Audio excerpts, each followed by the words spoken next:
Assalamualaikum warahmatullahi wabarakatuh. Selamat pagi Ananda. Pada kesempatan kali ini kita masih membahas bab 2 tentang klasifikasi makhluk hidup dan benda tak hidup. Pada pertemuan sebelumnya, kita telah membahas tentang klasifikasi, tentang manfaat klasifikasi, ciri-ciri makhluk hidup, dan ciri-ciri benda tak hidup. Nah, pada kesempatan kali ini, kita akan lebih membahas tentang klasifikasi makhluk hidup.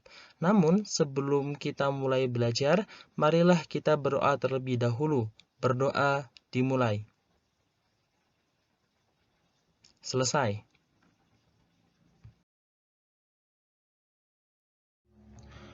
Ananda, berbicara tentang klasifikasi makhluk hidup, sebenarnya cukup banyak klasifikasi yang ada, mulai dari klasifikasi 2 kingdom sampai 7 kingdom. Namun, yang sering sekali kita pelajari adalah klasifikasi 5 kingdom. Apa saja? Yang pertama adalah kingdom Monera. Pada kingdom ini terdiri dari kelompok makhluk hidup bakteri. Selanjutnya ada kingdom Protista, ya. Selanjutnya ada kingdom Fungi yang merupakan kingdom dari jamur. Yang keempat ada kingdom Plante, kerajaan tumbuhan, dan yang terakhir adalah kingdom Animalia.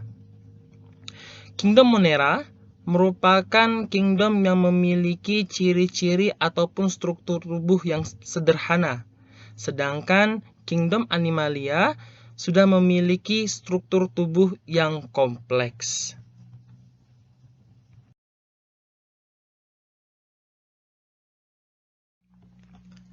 Kelima kingdom tersebut nanti akan kita bahas satu persatu, dan kita mulai dari kingdom Monera. Seperti yang Ustadz jelaskan di awal, bahwasannya contoh makhluk hidup yang terdapat di dalam kingdom Monera adalah bakteri, dan ada juga namanya Cyanobacteria atau alga biru. Ciri-ciri makhluk hidup yang terdapat di dalam kingdom Monera adalah yang pertama uniseluler. Artinya, makhluk hidup tersebut hanya tersusun atas satu sel. Yang kedua adalah prokaryotik, yang artinya makhluk hidup tersebut tidak memiliki membran inti. Dan yang ketiga adalah hidup secara soliter atau berkoloni. Artinya, soliter itu adalah hidup secara sendiri atau menyendiri, dan yang berkoloni artinya adalah hidup secara berkelompok. Untuk contoh-contoh dari bakteri, cukup banyak contohnya. Ananda dapat melihatnya di halaman 63, ya. Mulai dari Escherichia coli, yang merupakan bakteri yang hidup di usus besar manusia, yang berperan dalam proses pembusukan makanan. Kemudian ada juga namanya Salmonella typhosa. Bakteri Salmonella typhosa ini merupakan bakteri yang merugikan sebab dapat menyebabkan penyakit tifus. Sedangkan Cyanobacteria ini adalah makhluk hidup yang berada di wilayah perairan. Contohnya adalah Anabaena azolla.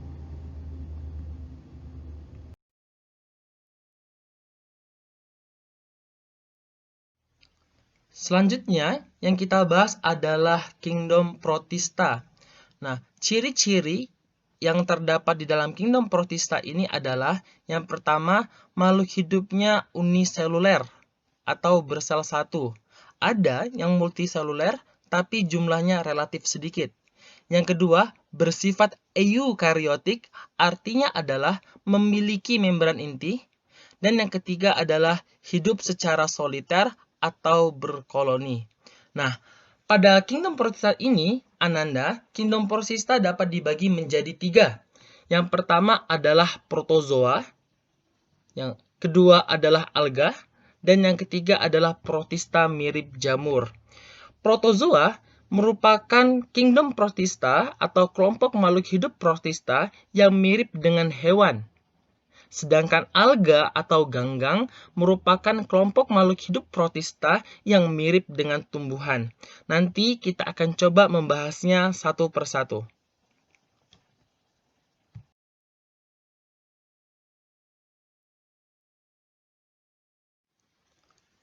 Ananda, Protozoa atau protista mirip hewan dapat dibagi lagi menjadi 4 kelompok berdasarkan alat geraknya. Apa saja? Yang pertama adalah Rhizopoda atau kaki semu. Artinya, makhluk hidup tersebut bergerak dengan menggunakan kaki semu. Contohnya adalah ameba.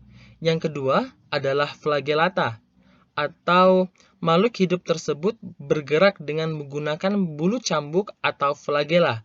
Kemudian yang ketiga adalah Ciliata. Artinya, makhluk hidup tersebut bergerak dengan menggunakan bulu getar atau dengan menggunakan silia. Dan Ananda harus ingat bahwasannya silia memiliki ukuran yang jauh lebih kecil daripada flagella. Ya.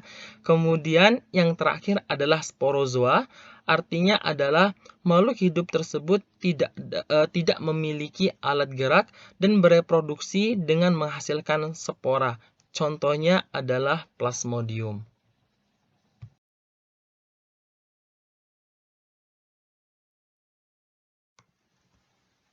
Selanjutnya ada alga atau ganggang atau protista yang mirip dengan tumbuhan. Kenapa dikatakan mirip dengan tumbuhan? Karena pada kelompok alga atau ganggang ini dia memiliki pigmen hijau atau klorofil sehingga dia dapat melakukan fotosintesis. Nah, kemudian Ananda, alga atau ganggang ini dapat dibagi menjadi beberapa kelompok berdasarkan pigmen warna yang dominan. Oke ya, pigmen warna yang dominan. Yang pertama adalah chlorophyce atau alga hijau. Sudah jelas bahwasannya alga ini berwarna hijau sebab didominasi oleh warna hijau atau klorofil.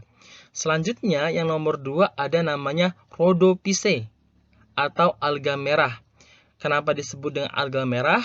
Karena dia berwarna merah. Kenapa dia berwarna merah? Karena mengandung pigmen merah. Pigmen merah ini berasal dari phycoerythrin. Selanjutnya, yang ketiga adalah Phaeophyce atau alga coklat. Ya, karena didominasi oleh pigmen fucoxanthin yang berwarna coklat. Selanjutnya, yang keempat ada namanya Chrysophyce atau alga kersik atau alga keemasan. Ya, didominasi oleh pigmen karotin atau berwarna keemasan.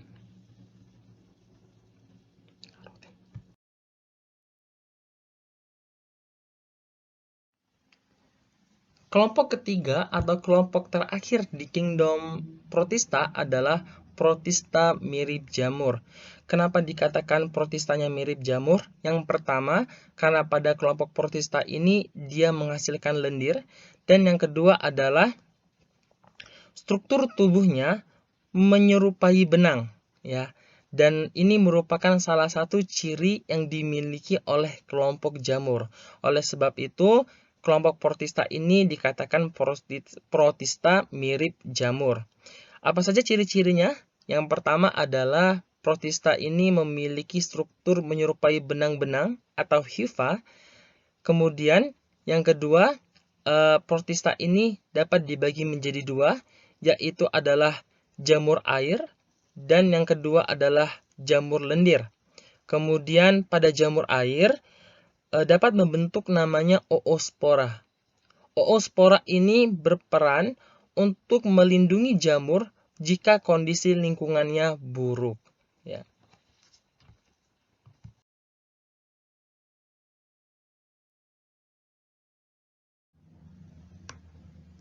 Ananda, selanjutnya kita memasuki kingdom yang ketiga, yaitu kingdom fungi.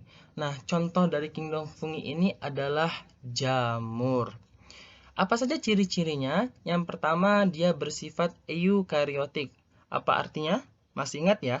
Eukariotik ini adalah makhluk hidup yang memiliki membran inti. Kemudian, kelompok jamurnya ada yang bersifat uniseluler atau hanya terdiri dari satu sel, dan ada pula yang bersifat multiseluler, artinya makhluk hidup tersebut tersusun atas banyak sel.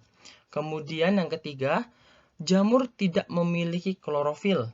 oleh sebab itu jamur tidak bisa berfotosintesis. Kemudian yang keempat, sel jamur itu memiliki dinding yang tersusun atas zat kitin. Dan yang terakhir adalah struktur tubuh jamur terdiri dari benang-benang atau yang kita kenal dengan istilah hifa. Dan jika hifa ini berkumpul, maka hifa ini nanti akan membentuk suatu jalinan yang disebut dengan miselium.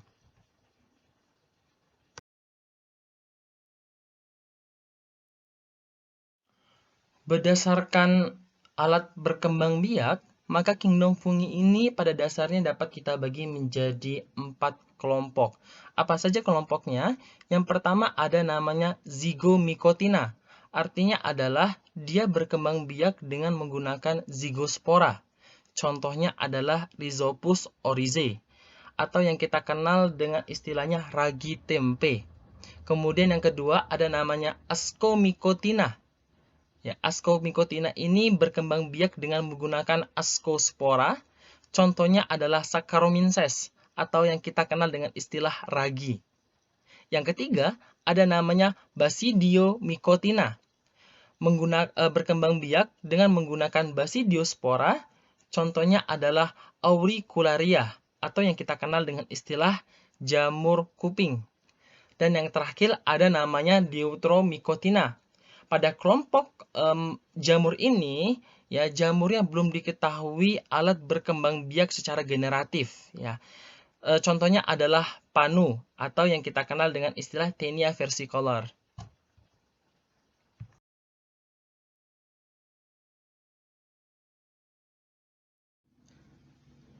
Selanjutnya, Ananda, kita memasuki kingdom yang keempat, yaitu kingdom plante atau yang kita kenal dengan istilah kingdom tumbuhan.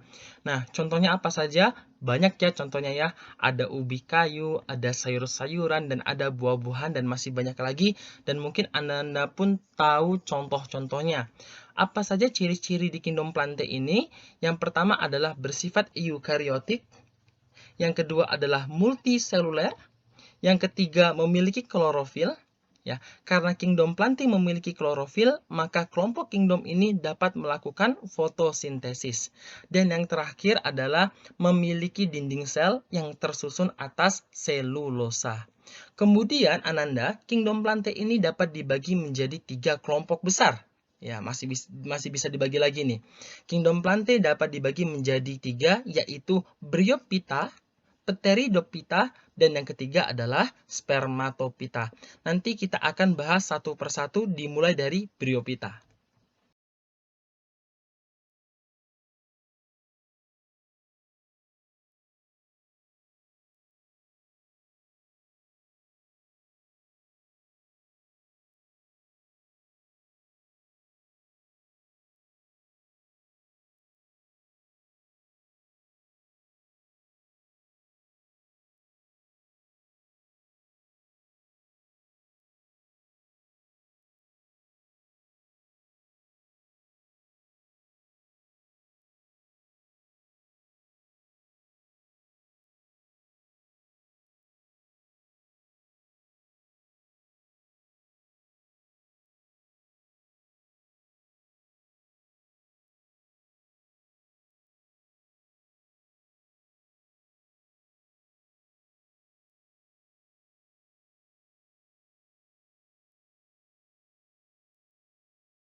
Tanaman lumut ini masih dapat kita bagi menjadi 3 kelompok lagi.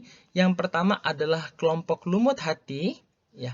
Dan yang kedua adalah kelompok lumut daun, dan yang terakhir adalah kelompok lumut tanduk, ya.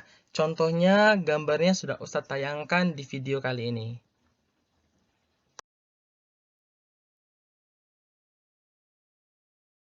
Selanjutnya, kita bahas yang kedua, yaitu Pteridophyta atau tumbuhan paku. Ciri-ciri pada tumbuhan paku yang pertama adalah merupakan tumbuhan kormus, artinya memiliki akar, batang, dan daun sejati, atau akar, batang, dan daun dapat dibedakan dengan jelas. Yang kedua adalah daun mudah menggulung, Yang ketiga, mengalami metagenesis. Dan yang keempat adalah pada daun dewasa, tumbuhan paku pada umumnya terdapat sorus. Dan di dalam sorus ini nanti akan terdapat spora yang dapat digunakan untuk berkembang biak tumbuhan paku.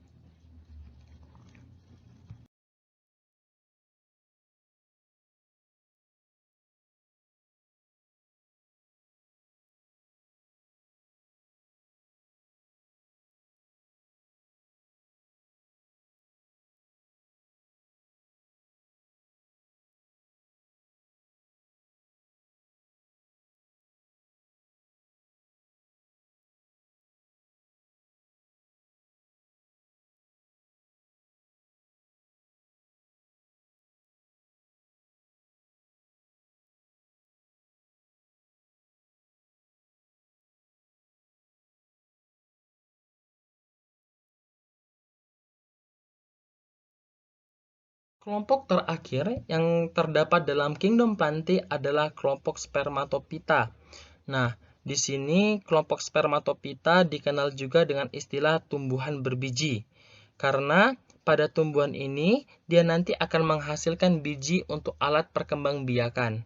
Selanjutnya, ciri-ciri yang kedua adalah Spermatophyta ini merupakan tumbuhan kormus, artinya memiliki akar, batang, dan daun sejati. Dan Ananda, tumbuhan Spermatophyta ini dapat dibagi menjadi dua kelompok. Yang pertama adalah kelompok dari Gymnospermae, dan yang kedua adalah Angiospermae. Dan nanti Ananda, pada kelompok Angiospermae ini nanti akan kita bagi lagi menjadi dua kelompok, yaitu kelompok dikotil dan kelompok monokotil. Kita akan mulai pembahasan di kelompok Gymnospermae.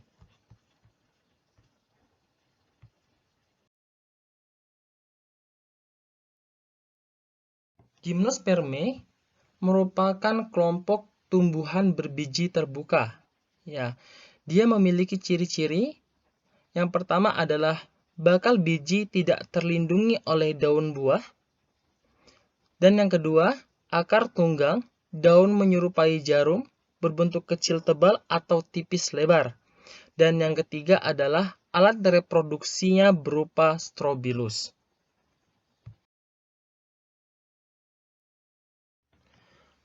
Pada kelompok Gymnospermae ini dapat dibagi lagi menjadi 4 kelompok. Yang pertama adalah kelompok dari Kikadophyta, contohnya adalah cicas rumpi. Kemudian ada Genetophyta, contohnya adalah Genetum genemon atau yang kita kenal dengan istilah melinjo. Kemudian ada kelompok Coniferophyta atau tanaman-tanaman konifer atau tanaman-tanaman yang memiliki daun menyerupai jarum. Contohnya adalah Pinus mercusi, ya, atau yang kita kenal dengan tanaman pinus. Kemudian yang terakhir adalah Gingophyta. Contohnya adalah Ginkgo biloba.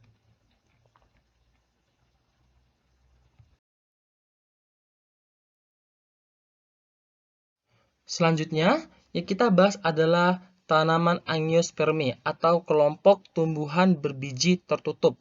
Nah, berbeda dengan Gymnospermae, maka pada tanaman Angiospermae bakal biji terlindungi oleh daun buah.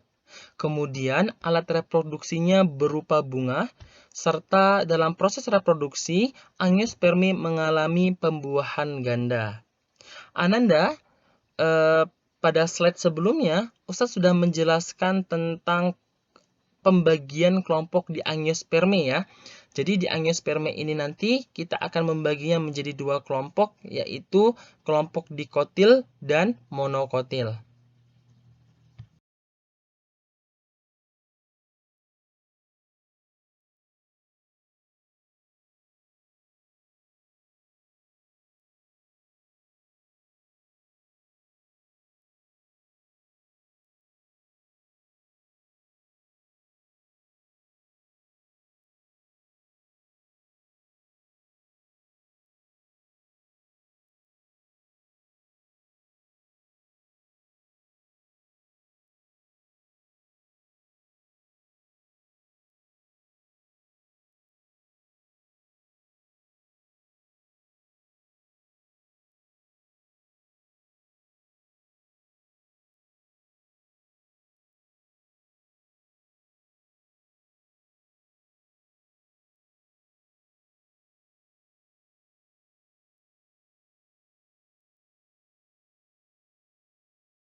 Kelompok kingdom yang kelima atau kelompok kingdom terakhir adalah kingdom Animalia.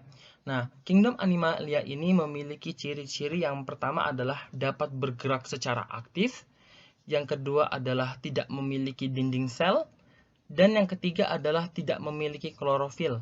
Karena tidak memiliki klorofil, maka kelompok dari kingdom Animalia ini tidak dapat melakukan fotosintesis. Nah, kelompok Animalia ini dapat kita bagi berdasarkan ada atau tidak adanya tulang belakang, ya. Jadi kingdom Animalia dapat dibagi dua, yaitu kelompok Invertebrata atau kelompok yang tidak memiliki tulang belakang, dan yang kedua adalah kelompok Vertebrata, adalah kelompok yang memiliki tulang belakang.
Ananda, setelah membahas invertebrata, selanjutnya kita bahas tentang vertebrata atau makhluk hidup yang memiliki tulang belakang.